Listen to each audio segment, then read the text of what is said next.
मैं अरविंद कुमार शर्मा, उत्कृष्ट क्लासेज निमोला मैं आप सभी का हार्दिक अभिनंदन करता हूं।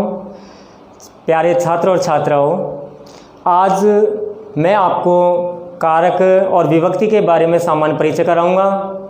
आप सभी कारक और विभक्ति का ज्ञान प्राप्त करें।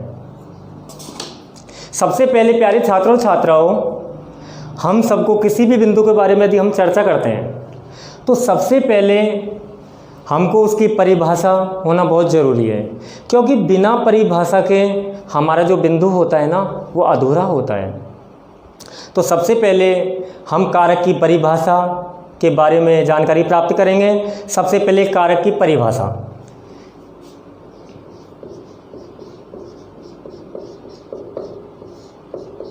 प्यारे छात्रों, जैसा कि जो कारक की संस्कृत में परिभाषा है शुद्ध रूप से क्रिया जनकत्वम कारकम, क्रिया जनकत्वम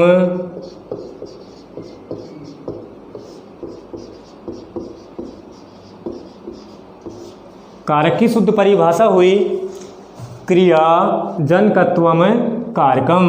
जो क्रिया का जनक होता है, जनक का मतलब होता है अर्थात पिता, वो कहलाता है कारक कहलाता है। जो क्रिया का जनक होता है वो क्या कहलाता है बच्चों? कारक कहलाता है। सबसे पहले ये तो हुई हमारी बात संस्कृत की परिभाषा की, लेकिन कुछ जो विद्वान हैं उन्होंने इसकी हिंदी में डेफिनेशन अर्थात परिभाषा भी दी है। वो परिभाषा इस प्रकार से है,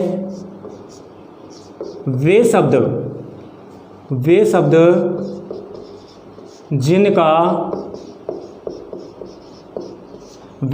जिनका क्रिया के साथ में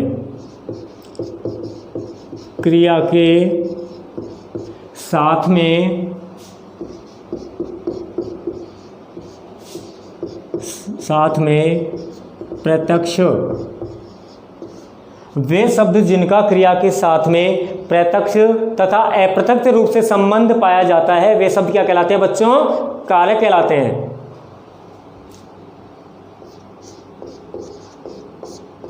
अप्रत्यक्ष रूप से संबंध पाया जाता है वे शब्द कारक कहलाते हैं।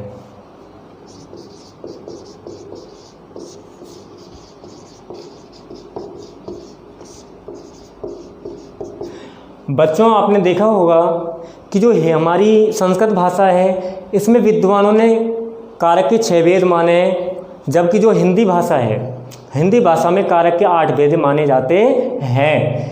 जो संबंध और संबोधन है उसको संस्कृत भाषा कारक न मान करके केवल विभक्ति ही मानती है। तो देखो, संस्कृत भाषा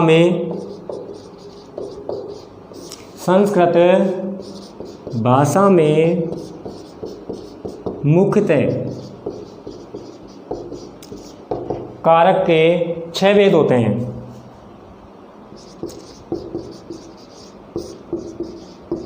के 6 भेद होते हैं। वे निम्नलिखित हैं। नंबर 1 कर्ता कारक। नंबर 1 हमारा कौन सा कारक हुआ बच्चों? कर्ता कारक। तो बच्चों देखो, हम कर्ता कारक के बारे में चर्चा कर रहे हैं।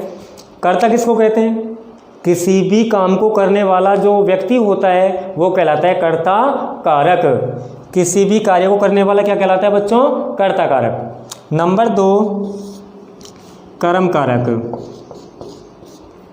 कर्म कारक कर्ता क्रिया के द्वारा, कर्ता किसके द्वारा?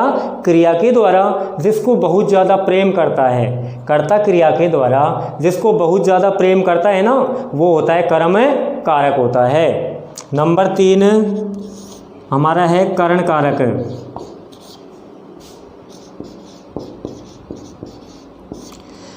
जो क्रिया की सफलता में अत्यंत सहायक होता है। किसकी सफलता में? क्रिया की। जो क्रिया की सफलता में अत्यंत सहायक होता है वो कहलाता है करण कारक। जो क्रिया की सफलता में अत्यंत सहायक होता है बच्चों, वो होता है क्या? करण कारक होता है। नंबर 4 संप्रदान कारक। संप्रदान कारक। संप्रदान कारक का मतलब होता है दान से कर्मणि कर्ता या संतुष्टम संप्रदान कारक कथ्यते। दान कर्म के द्वारा, कौन से कर्म के द्वारा? दान कर्म के द्वारा कर्ता कारक जिसको संतुष्ट करता है। संतुष्ट का मतलब होता है बच्चों खुश करना, कि दान कर्म के द्वारा कर्ता कारक जिसको संतुष्ट करता है वह कहलाता है संप्रदान कारक कहलाता है। नंबर 5 है हमारा अपादान कारक। कौन सा कारक है बच्चों? अपादान कारक। किसी भी चीज़ का किसी चीज़ से अलग होना, किसी भी चीज़ का किसी चीज़ से क्या होना? अलग होना अपादान कारक कहलाता है। और नंबर 6 है हमारा, नंबर 1 कर्ता कारक हो गया, नंबर 2 कर्म कारक हो गया, नंबर 3 करण कारक हो गया, नंबर 4 संप्रदान कारक, नंबर 5 अपादान, और नंबर जो हमारा है 6 अधिकरण कारक। कौन सा है बच्चों? अधिकरण कारक। अधिकरण कारक क्रिया की सफलता में जो महत्वपूर्ण आधार होता है, क्रिया की सफलता में जो महत्वपूर्ण क्या होता है? आधार, वो कहलाता है अधिकरण कारक। क्रिया की सफलता में जो महत्वपूर्ण आधार होता है वो बच्चों अधिकरण कारक कहलाता है। संस्कृत में मुख्यतः ये 6 कारक होते हैं। जो हमारा संबंध और संबोधन है वो कारक नहीं बल्कि क्या है? विभक्ति है। अब हम इसकी जो सामान्य सारणी है उसके बारे में परिचय करेंगे एक बार, जो कि हमें कारकों के चिन्हों के बारे में जानकारी प्राप्त कराएगी वो सारणी। तो बच्चों सबसे पहले विभक्ति, सबसे पहले हम लिखेंगे विभक्ति, जिसके बाद में हम लिखेंगे कारक। क्या लिखेंगे बच्चों? कारक। और उसके बाद में अपन लिखते हैं चिन्ह। तो देखो ये हमने एक सारणी बनाई है, तो सारणी में इस प्रकार से हम लाइन खींच लेंगे। तो बच्चों देखो सबसे पहले हमारी विभक्ति आती है प्रथमा। कौन सी विभक्ति आती है? प्रथमा। तो यहाँ पर तो लिखेंगे अपन प्रथमा, ये हमने प्रथमा लिख दिया। इसके बाद में प्रथमा में सबसे पहले आता है कर्ता कारक। कौन सा कारक आता है बच्चों? कर्ता कारक। और कर्ता का चिन्ह होता है कर्ता ने। क्या चिन्ह होता है? कर्ता ने। नंबर द्वितीया कर्म कारक। जो हमारी द्वितीय विभक्ति है उसके लिए कर्म कारक का प्रयोग किया जाता है। कर्म कारक कर्ता ने कर्म को। तृतीय विभक्ति करण कारक। कर्ण कारक कर्ता ने कर्म को करण से। चतुर्थी संप्रदान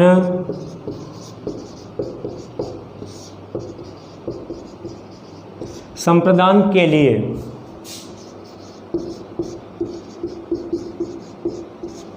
नंबर 5 आती है हमारी पंचमी विभक्ति अपादान। अपादान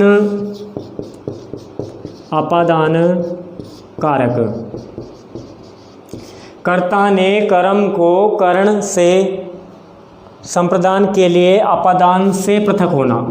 से पृथक होना। देखो छात्रों, किसी भी चीज़ से किसी चीज़ का अलग होना या पृथक होना पंचमी विभक्ति अपादान कारक की श्रेणी में आता है।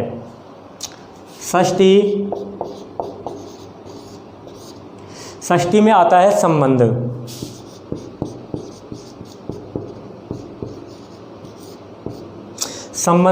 संबंध का मतलब होता है का, के, की, रा, रे, रे। का, के, की, रा, रे, री और ना, ने, नी भी लिख सकते हैं। इसके अलावा हमारी जो सप्तमी है, सप्तमी विभक्ति के लिए आता है अधिकरण, जिसका चिन्ह होता है अधिकरण कारक। अधिकरण जो कारक होता है उसका चिन्ह होता है में, पई और पर होता है। क्या होता है बच्चों? में, पई और पर होता है। में, पई, पर। और हमारी जो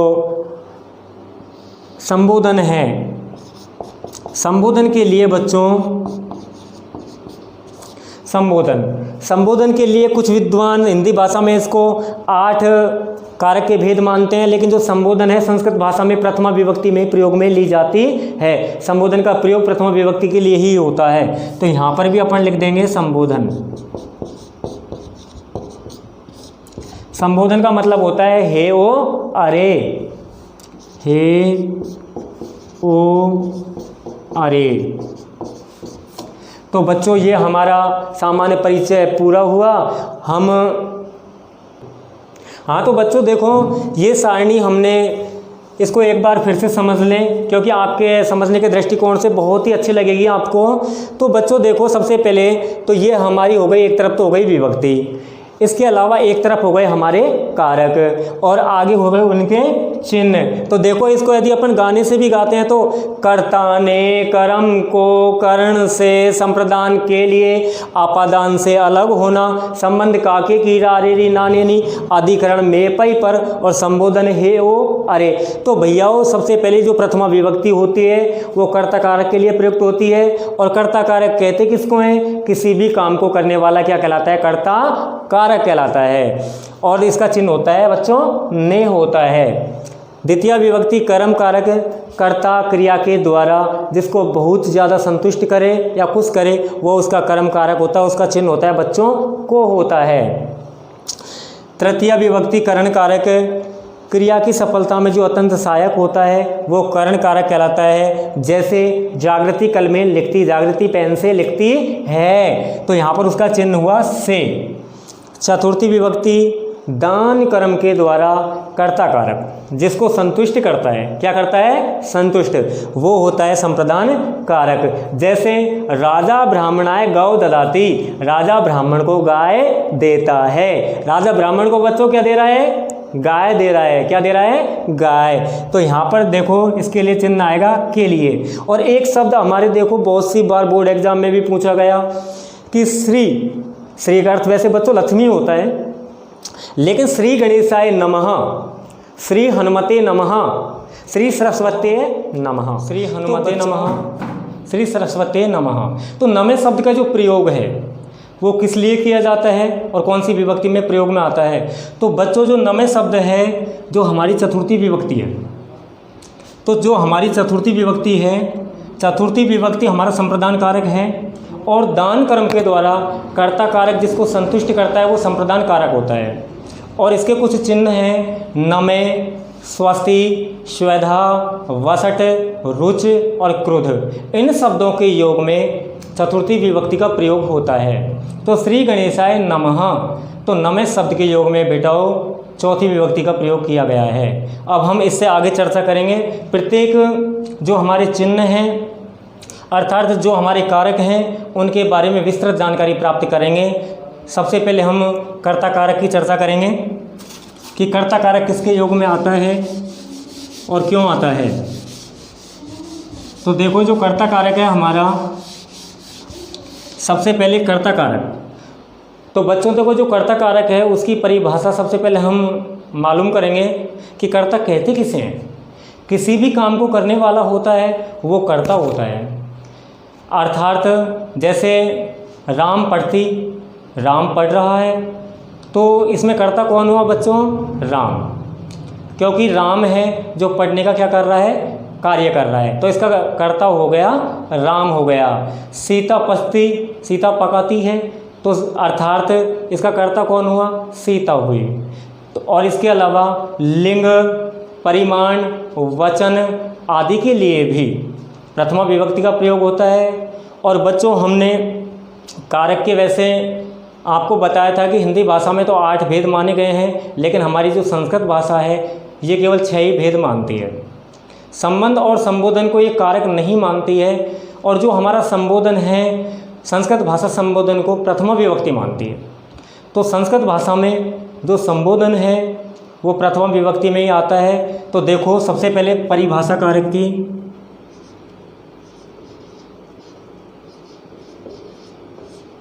कारक की परिभाषा।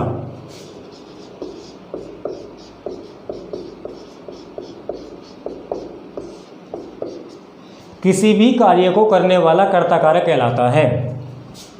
किसी भी कार्य को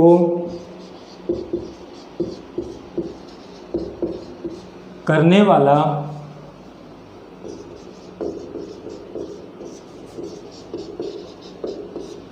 कर्ता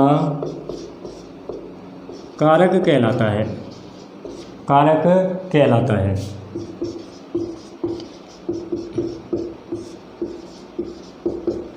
इसके अलावा जो हमारे लिंग हैं, लिंग के लिए भी और वचन के लिए भी प्रथमा विभक्ति का प्रयोग होता है। जैसे एक, दो या अनेक। अनेक के लिए भी प्रथमा विभक्ति प्रयुक्त होती है। विभक्ति प्रयुक्त होती है। प्रथमा विभक्ति प्रयुक्त होती है। इसके अलावा जो लिंग है हमारा, पुल्लिंग, स्त्रीलिंग और नपुंसकलिंग अर्थात लिंग परिचय के लिए भी प्रथमा विभक्ति का ही प्रयोग होता है। इसके अलावा जो हमारा संबोधन है, संबोधन होता है छात्रों हे ओ अरे, और हे ओ अरे के लिए भी संबोधन के लिए भी प्रथमा विभक्ति प्रयोग में ली जाती है। भी प्रथमा विभक्ति प्रयुक्त होती है।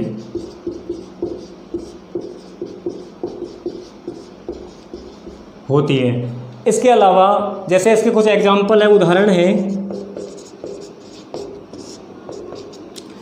राम पढ़ती, राम पढ़ता है। तो बच्चों देखो, जो राम हुआ ये तो हुआ हमारा कर्ता, और जो इसमें पढ़ती शब्द है वो क्या कर रहा है, क्रिया कर रहा है। पढ़ना उसकी क्या हो गई, वर्ब हो गई। क्योंकि संस्कृत में जिनको धातु कहा जाता है, हिंदी में देखो जो हिंदी में क्रिया है, संस्कृत में धातु है, इंग्लिश में वर्ब है। तो ये हुई हमारी क्रिया। राम क्या काम कर रहा है, पढ़ने का कार्य कर रहा है, अर्थात इसके लिए प्रथमा विभक्ति प्रयुक्त होगी। जैसे बालक, बालक क्रीडति, यहाँ पर बालक क्या काम कर रहा है, खेलने का। तो इसका कर्ता कौन हुआ, बालक हुआ, क्योंकि कौन खेल रहा है, बालक खेल रहा है।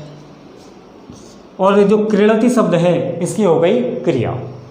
इसके अलावा वो छात्र यूयम कुत्र गच्छते, अरे छात्र तुम सब कहाँ जा रहे हो। तो जो संबोधन शब्द है वो यानी होता है अरे। जो संबोधन होता है, संबोधन के लिए प्रथमा विभक्ति प्रयुक्त होती है संस्कृत भाषा में। तो यहाँ पर संबोधन है हे ओ अरे। तो बेटाओ अपन ने यह भी देखा होगा कि अपने जो ग्रामीण क्षेत्र में अपन प्रयोग में लेते हैं कि संबोधन के लिए हे ओ अरे, कि हे भगवान मेरी रक्षा करो। तो ये एक प्रकार का क्या हुआ बेटाओ, संबोधन हुआ। ये तो थी हमारी प्रथमा विभक्ति। इसके अलावा जो हमारी द्वितीय विभक्ति है, जो द्वितीय विभक्ति है वह है हमारा कर्म कारक। द्वितीय विभक्ति कर्म कारक कर्ता क्रिया के द्वारा जिसको बहुत ज़्यादा प्रेम करता है। नंबर 2 कर्म कारक कर्ता क्रिया के द्वारा, कर्ता क्रिया के द्वारा जिसको बहुत ज़्यादा प्रेम करता है, जिसको बहुत ज़्यादा प्रेम करता है वह होता है कर्म कारक। प्रेम करता है वह कर्म कारक कहलाता है, वह कर्म कारक कहलाता है। और इसके अलावा अभीत यानी होता है बेटाओ दोनों ओर। परीत यानी होता है चारों ओर।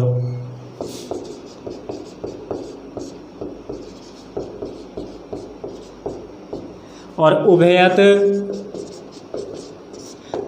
यानी होता है दोनों तरफ।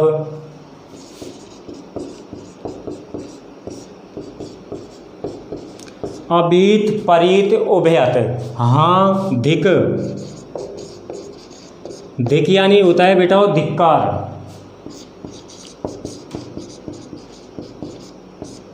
अभीत, परीत, उभयत, धिक, अनु यानी होता है बच्चों पीछे।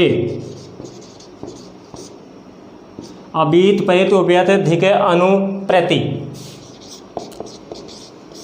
इन शब्दों के योग में द्वितीय विभक्ति प्रयुक्त होती है। जैसे उदाहरण के लिए इसमें एक शब्द और है हमारा निक्सा। निक्सा यानी बेटा होता है नज़दीक। निक्सा यानी क्या होता है नज़दीक। तो सबसे पहले लेते हैं विद्यालय। अभीत, विद्यालयम, अभीत वृक्षा सन्ति। विद्यालयम यानी होता है विद्यालय। अभीत यानी होता है क्या दोनों ओर। वृक्षा यानी पेड़, संति यानी है। विद्यालय के दोनों ओर क्या है पेड़ है। तो मैंने अभी आपको बताया था कि अभीत शब्द के योग में कौन सी विभक्ति प्रयोग में ली जाती है दूसरी।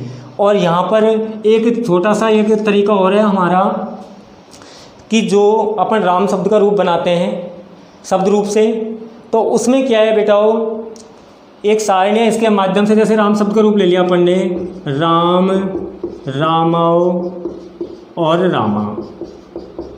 ये तो हुई हमारा प्रथमा विभक्ति। और इसके अलावा रामम, रामम, रामाओ और रामान, रामाने। तो ये देखें हम लोग प्रथमा विभक्ति में केवल अकेला राम है। इसके अलावा द्वितीय विभक्ति में आधा मैं लगा हुआ है, नीचे आधा मैं लगा हुआ है। तो द्वितीय विभक्ति की पहचान यही है कि जिसमें आधा मैं प्रयोग में लिया जाता है वो दूसरी विभक्ति होती है। यदि तृतीय विभक्ति होती तो यहाँ पर आता रामेण, और यदि चतुर्थी होती तो यहाँ पर आता बेटाओ रामायण, पंचमी के लिए आता रामात। क्योंकि जो यहाँ पर रामम शब्द है द्वितीय विभक्ति के लिए प्रयोग में आया है। रामेण यदि होता तो तृतीय विभक्ति होती। रामाय आता है, यह शब्द होता है, यह शब्द का प्रयोग किया जाता है चौथी विभक्ति के लिए। और जो ते आता है आधा, वो आता है किसी चीज़ का किसी चीज़ से अलग होना, अपादान के लिए प्रयुक्त में होता है। इसके अलावा दूसरा है विद्यालयम, अनु सरोवरम अस्ति। विद्यालय के पीछे क्या है तालाब है। तो अनु के योग में कौन सी हुई द्वितीय विभक्ति हुई। तो ये ध्यान रखें, एक शब्द ले लिया अपन ने धिक। तो धिक का मतलब क्या हुआ दुष्टम, दुष्टम धिक। आप ये कहोगे इसमें मैं तो आया ही नहीं, तो बेटाओ जो ऊपर मैंने चंद्र बिंदु लगाया है चाहे इसको लगा दो या फिर यहाँ पर आधा मैं लिख दो। ये हो गया दुष्टम धिक, दुष्ट के लिए धिक्कार।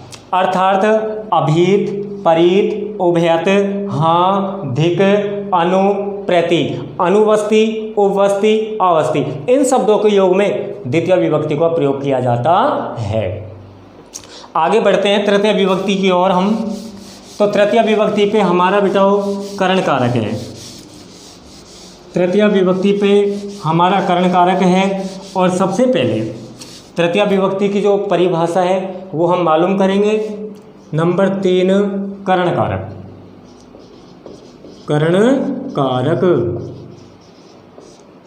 तो बेटा देखो, सबसे पहले इसकी परिभाषा हुई क्रिया की सफलता में जो अत्यंत सहायक होता है। क्रिया की सफलता में जो क्या होता है अत्यंत सहायक, वो क्या कहलाता है? करण कारक कहलाता है। क्रिया की सफलता में जो अत्यंत सहायक होता है, सहायक होता है वह क्या कहलाता है? करण कारक होता है, वह करण कारक कहलाता है, कारक कहलाता है। इसके अलावा सह साकम समम सार्धम, बहुत सी बार क्या होता है, एक अलंकार आता है कि शीलष्टे पदेन कार्ता विधान शील शिष्यते, कि एक शब्द के अनेकों अर्थ निकल जाते हैं तो हम कुछ भ्रम में डल जाते हैं। तो ये सह शब्द है, सह साकम समम और बिठाओ सार्धम, सार्धम, इन सब का अर्थ तो होता है साथ, इन सब का अर्थ होता है साथ। चाहे सह कह लो, चाहे साकम कह लो, चाहे समम कह लो, चाहे सार्धम कह लो, क्योंकि इन सब का अर्थ क्या हुआ? साथ हुआ। इसी प्रकार से एक आता है अलम। अलम यानी होता है बेटा मना करना। अलम यानी क्या होता है? मना करना, यानी कि किसी कार्य की किसी ने हमसे मना कर दी तो उसके लिए अलम शब्द प्रयुक्त होगा। इसके अलावा एक शब्द आता है अंग विकार। अंग विकार, अंग विकार के लिए भी, अंग विकार के लिए भी तृतीया विभक्ति प्रयुक्त होती है। तृतीया विभक्ति प्रयुक्त होती है, प्रयुक्त होती है। तो बेटाओ मैंने अभी आपको एक चीज़ बताई थी, क्या कि अंग विकार के लिए भी क्या आती है? तृतीया विभक्ति आती है। तो सबसे पहले एक चीज़ तो ये ध्यान दें, किसकी परिभाषा को सही समझें कि क्रिया की सफलता में जो अत्यंत क्या होता है? सहायक, वो क्या कहलाता है? करण कारक कहलाता है। तो क्रिया की सफलता में अत्यंत सहायक, तो देखो जागृति कलमेन लिखती, जागृति कलमेन लिखती। तो बेटाओ यदि इसमें से पहले तो ये देखो कलमेन शब्द क्या हुआ? क्रिया की सफलता में अत्यंत क्या हुआ? सहायक हुआ, क्योंकि हम किससे लिख रहे हैं? कलम से। यदि इस कलम को हटा दिया जाए तो क्या बचा? जागृति लिखती। और जागृति लिखती में क्या हुआ? कर्ता और क्रिया, तो यहाँ पर विभक्ति रह गई कौन सी? प्रथमा। तो यहाँ पर क्रिया की सफलता में अत्यंत सहायक कौन हुआ? कलम। तो अपने परिभाषा में पढ़ा था कि क्रिया की सफलता में जो अत्यंत सहायक है वह करण कारक है। तो क्रिया की सफलता में अत्यंत सहायक क्या हुआ? कलमेन हुआ। इसलिए यहाँ पर बेटा तृतीय विभक्ति का प्रयोग किया गया है। इसके अलावा राम दुग्धेन रोटिकाम खादती, राम दूध से क्या खाता है? रोटी खाता है। यदि बेटा इसमें से दूध को हटा दिया जाए, यदि दूध को हटा दिया जाए तो बचा राम रोटी काम खाती, राम रोटी खाता है। तो यहाँ पर क्रिया की सफलता में अत्यंत सहायक क्या हुआ? दूध हुआ। क्या हुआ? दूध। इसके अलावा एक हमारा शब्द है सह साकम समम सार्धम, सीता। सीता गीत या साकम पढ़ती, सीता गीता के साथ में क्या करती है? पढ़ती है। सीता किसके साथ में पढ़ रही है? गीता के साथ में। तो क्रिया की सफलता में अत्यंत सहायक क्या हुआ? साकम शब्द, क्योंकि साथ में पढ़ रही है वो। और मैंने आपको कहा था कि सह साकम समम सार्धम के योग में बच्चों तृतीया विभक्ति प्रयोग में ली जाती है। एक शब्द और है हमारा अलम। अलम का मतलब होता है मना करना। अलम यानी क्या होता है? मना करना। और अलम के शब्द के योग में तृतीया विभक्ति आती है, जैसे अलम विवादेन, अलम विवादेन। तो बेटाओ अलम यानी होता है मना करना, अलम यानी क्या होता है, मना करना, क्योंकि आपको सामने वाला मना कर रहा है कि अलम यानी मना करना, विवादेन यानी क्या होता है, झगड़ा, कि झगड़ा मत करो, क्योंकि मना शब्द हुआ। अलम हसीतेन, अलम हसीतेन, मत हंसो, आपको मना किया जा रहा है कि आप मत हंसो, ये तो हुआ हमारा अलम शब्द। इसके अलावा एक हमने लिखा था परिभाषाओं के साथ में कि अंग विकार के लिए भी तृतीय विभक्ति का प्रयोग किया जाता है। तो अंग विकार क्या है, जैसे मान लो राम पादेन खंज अस्ति, राम पादेन खंज अस्ति, राम पैर से लंगड़ा है, राम पैर से क्या हुआ बेटाओ, लंगड़ा। तो एक बात बताओ, खंज शब्द आ गया तो मैंने कहा था कि यदि शरीर का कोई भी अंग विकार है तो अंग विकार के लिए तृतीय विभक्ति का प्रयोग किया जाता है। तो यहाँ पर राम क्या हुआ, पैर से लंगड़ा हुआ, इसलिए यहाँ पर कौन सी विभक्ति आई, तृतीया। एक है सीता पादेन खंज अस्ति,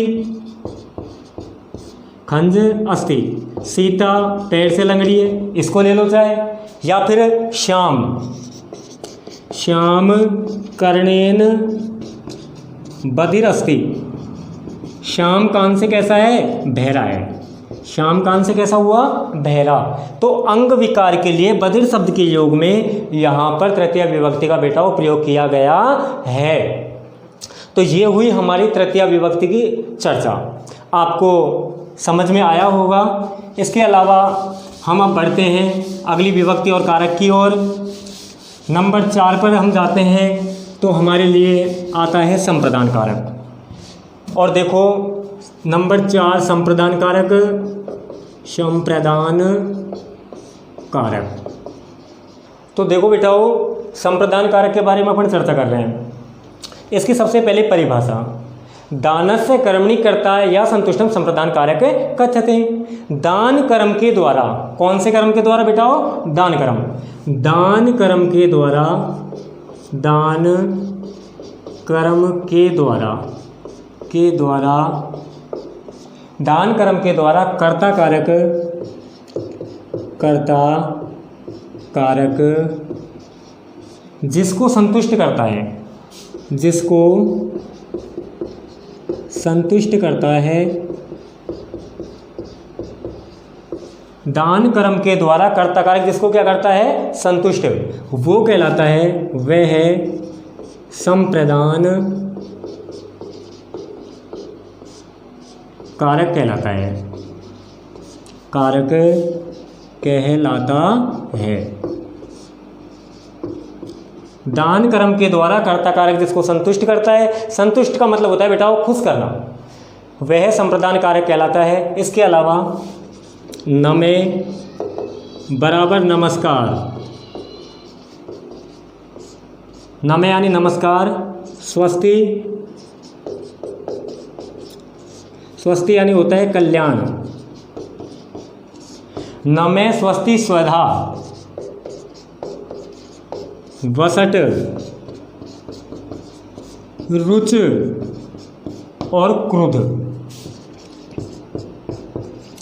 इन शब्दों के योग में, इन शब्दों के योग में, योग में चतुर्थी, इन शब्दों के योग में चतुर्थी विभक्ति प्रयुक्त होती है, विभक्ति प्रयुक्त होती है, होती है। जैसे बेटा इसके उदाहरण लेते हैं अपन,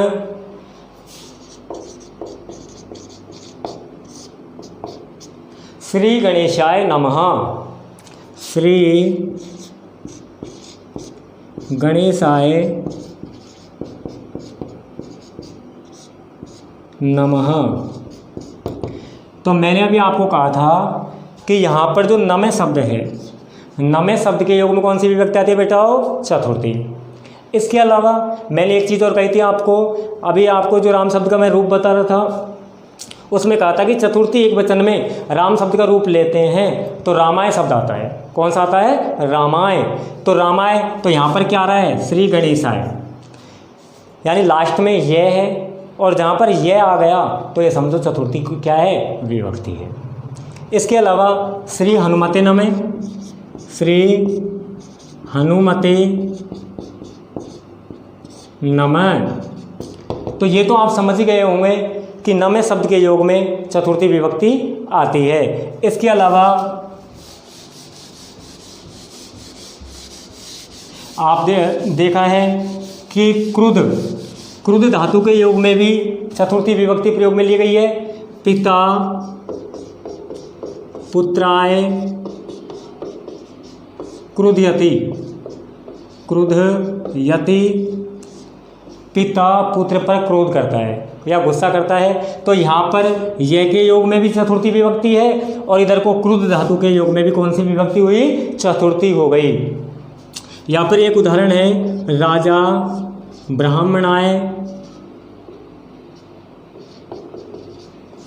ब्राह्मणाय गौ ददाति, राजा ब्राह्मण को क्या देता है? गाय देता है। ये भी दान के योग में कौन सी विभक्ति हो गई बेटाओ? चतुर्थी। इसके अलावा ये ध्यान रखें कि नमे स्वस्ति स्वधा वसट रुच और क्रुद्ध के योग में कौन सी विभक्ति आती है? चतुर्थी आती है। रुच यानी रोचक लगना या अच्छी लगना, यानी किसी को कोई चीज़ अच्छी लग रही है तो उसके लिए भी चौथी विभक्ति का क्या होगा? प्रयोग होगा। नंबर 5 है अपादान कारक। किसी भी चीज़ का किसी चीज़ से पृथक होना या अलग होना अपादान क्या कहलाता है? कारक कहलाता है। किसी भी चीज़ का किसी भी चीज़ से अलग होना अपादान कारक कहलाता है। अपादान कारक कहलाता है। जैसे वृक्षात पत्राणि पतन्ति, पेड़ से क्या करते हैं? पत्ते। तो किसी चीज़ का किसी चीज़ से क्या होना? अलग। और दूसरी बात ये भी कही थी मैंने आपको कि यदि आदत तय आवे तो पांचवी विभक्ति प्रयोग में ली जाती है। और इसके अलावा अपादान कारक हुआ क्योंकि जो पत्ते पेड़ से यदि अलग हो गए तो दोबारा से पेड़ में लगने वाले नहीं है, इसलिए बेटाओ अपादान के लिए कौन सी विभक्ति प्रयोग में आती है? पंचमी। हिमालयात